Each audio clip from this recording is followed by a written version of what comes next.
Welcome to IC 2019. I'm here with Christian Liebenberg from Bose. How are you doing, Christian? I'm good, thank you. How are you?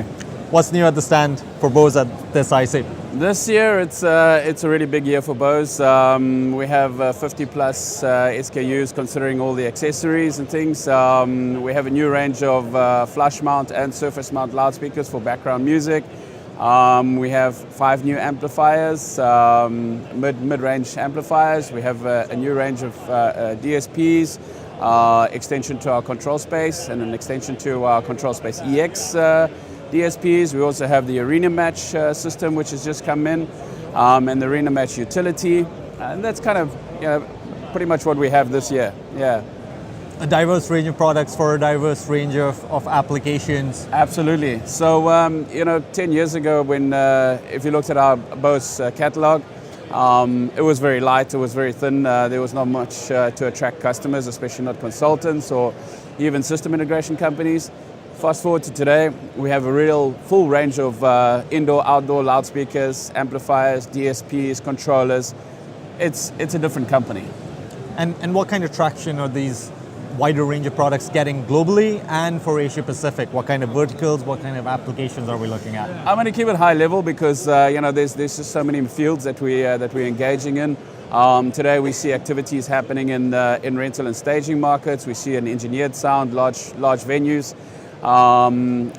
We did our Arena Match launch at PSV Eindhoven. We were fortunate enough to supply an Arena Match system for the venue. It's a 35,000-seater football stadium, and we had around about 250 guests over there. Over 2 sessions, worked out really, really well. That's really going to be a growing market for us going forward. There's another installation that I'll keep you waiting a little bit longer for that, but we'll get back to that one in a minute. On the background music front, we're getting involved in all sorts of market verticals, hospitality, retail, schools, houses of worship, really a broad-based sort of applications. Portable side is another market vertical for us, which is growing really solidly.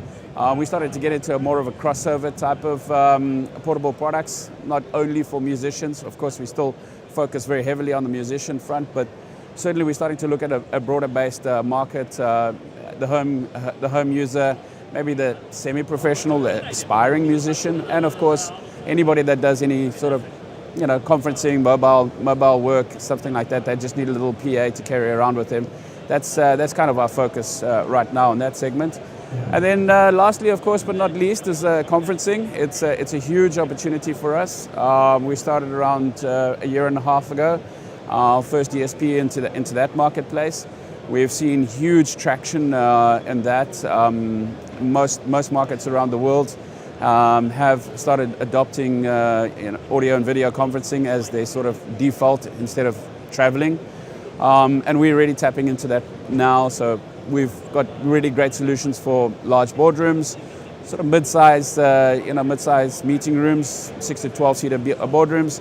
And now we're starting to focus down the sort of pyramid into the more mainstream individual user. And there'll be some things happening along that space in the future. Yeah, the corporate and enterprise environment has changed so much over the last 5 to 10 years, where there's a new focus on huddle rooms, flex rooms, breakout rooms. It's no longer the traditional boardroom. Yeah. And Bose is going to be supplying products for every single collaboration and communication scenario. Absolutely. We see it almost as 3 tiers of a pyramid. The sort of lower tier of the pyramid, which is very, very broad. Lower cost solutions for individuals, maybe a headphone or a individual microphone, some kind of personal audio usage, where these people can be very mobile with this. They can move from one huddle space to another space. They can potentially use it in an open area. The focus is really on the individual then, and it's about the audio experience that they not only can have themselves, but then they can deliver to the person that they're talking to on the other side. And we do know that obviously in busy environments, busy offices, open plan, it's difficult to have a good conversation to individuals in person, but never mind, somebody halfway around the world. There's a lot of interference. There's, maybe issues with the connections, and of course, then there's de facto noise in the office. So these are the kind of things that we're looking at for that space. As I mentioned to you before, we already have some solutions that we're working on that we want to expand for that sort of middle range of the conferencing segment, the 4, 6, 8, 10, 12 seaters type of boardroom. And then, obviously the larger boardrooms above 12 seaters, we have solutions for that already. So we're just kind of looking at how we can sort of build out our portfolio going forward. Thank you so much for your time, Christian. Most welcome.